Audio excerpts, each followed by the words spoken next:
j'entends par une équipe de mission, pas de gestion, c'est-à-dire qu'on n'est pas là à dire 1 plus 1 égale 2 et à serrer les vis à tout le monde et à embêter tout le monde. Nous sommes dans une mission qu'on nous a confiée et vous savez, dans le multilatéral, regardez à New York, les ambassadeurs accrédités aux Nations Unies, on ne les appelle même pas les ambassadeurs dans le multilatéral, on les appelle les chefs de mission. Chefs de mission auprès des Nations Unies. Donc, ça, c'est dans le multilatéral. Et nous y sommes, puisque vous savez que le Comité olympique international, c'est un peu au-delà de plus vite, plus fort, ensemble, on est une équipe de mission. Je m'inscris dans une mission, évidemment, à la fin de la mission, une fois qu'on a fait les redditions des comptes, on ferme les lumières et on rend les clés, et de nos sièges, et des activités, après avoir tiré les conséquences de tout ça. Donc, c'est un peu pour ça que je dis ça. Alors, ce qui nous lie à la ville de Dakar, vraiment, ça me permet de revenir là-dessus. Vous savez, ils ont eu à évoquer, je ne me souviens plus si c'est M. le maire ou si c'est son directeur de cabinet, qui disait qu'on avait signé avec M. Khalifa Sall qui était en prison. Mais en droit, et il n'y a pas qu'en droit, les faits sont têtus. Nous avons signé avec Vardini, qui est vivante aujourd'hui, qui nous avait accompagnés à Buenos-Aires, puisqu'on voulait avoir une lettre d'intention déjà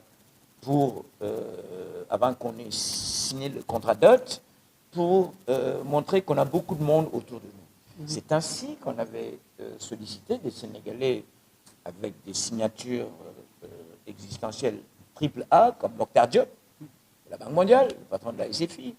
Et à l'époque, dans l'administration de Sall, nous avions sollicité les gens qui étaient en position de pouvoir et qui nous avaient tous donné des lettres de mission. Donc, on a signé avec Mme Wardini.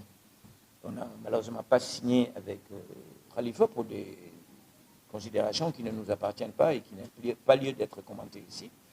Mais ce qui est sûr, en tout cas, c'est que dans la répartition, nulle part, on a le contrat dot, on peut vous le mettre à disposition, il n'est écrit que nous, comité de juge, on doit financer des projets.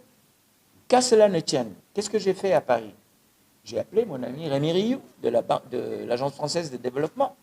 Je l'ai invité à voir qu'est-ce qu'il pouvait faire pour la municipalité de Dakar. Parce que moi, je n'ai pas les budgets pour ça. Et eux n'ont pas les budgets non plus pour nous soutenir. Et cette conversation, je l'ai eue avec différents maires qui étaient membres de Paris 2024. Donc, je pense que l'un dans l'autre, il faut qu'on évite, je pense, des choses qui n'existent pas et qu'on essaie d'avancer tous ensemble.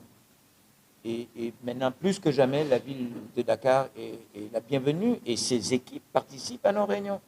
La dernière réunion qu'on a tenue il y a 3 jours, que j'ai présidée moi-même, la réunion du CODIR, il y avait le secrétaire général de la mairie, qui a été extrêmement positif.